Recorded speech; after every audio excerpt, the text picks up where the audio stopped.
Hello friends, welcome to my channel Karthik Telugu news. Friends, ఇవాళ వర్షాల గురించి మరొక ఇంపార్టెంట్ అప్డేట్ న్యూస్ అయితే రావడం జరిగింది. దీని గురించి మరిన్ని విషయాలు ఈ వీడియోలో తెలుసు. తెలంగాణలో పలు జిల్లాల్లో రానున్న 2 నుంచి 3 గంటల్లో తేలికపాటి నుంచి మోస్తరు వర్షాలు కురుస్తాయని హైదరాబాద్ వాతావరణ కేంద్రం వెల్లడించింది. ఈ మేరకు ఆదిలాబాద్, యాదాద్రి జిల్లాలకు ఆరెంజ్ అలర్ట్ జారీ చేశారు.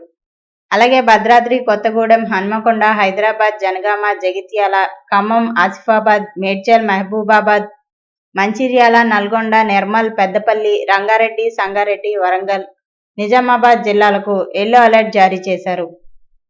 ఇక ఆయా జిల్లాలకు రానున్న 2 నుంచి 3 గంటల్లో వర్షాలు కురుస్తాయని ప్రజలు జాగ్రత్తగా ఉండాలని వాతావరణ శాఖ సూచించింది. అలాగే హైదరాబాద్ లోనూ 2 గంటల్లో వర్షం పడే సూచనలున్నాయని వాతావరణ శాఖ వెల్లడించింది.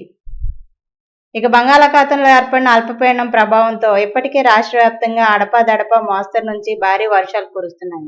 సో ఫ్రెండ్స్, ఇది అప్డేట్ న్యూస్. మరిన్ని అప్డేట్స్ కోసం ఛానల్ సబ్స్క్రైబ్ చేసుకోండి ఫ్రెండ్స్. అలాగే పక్కన ఉన్న బెల్ ఐకాన్ క్లిక్ చేసి వీలైతే ఛానల్కు లైక్ అయితే చేయండి. Thank you friends. Thanks for watching this video.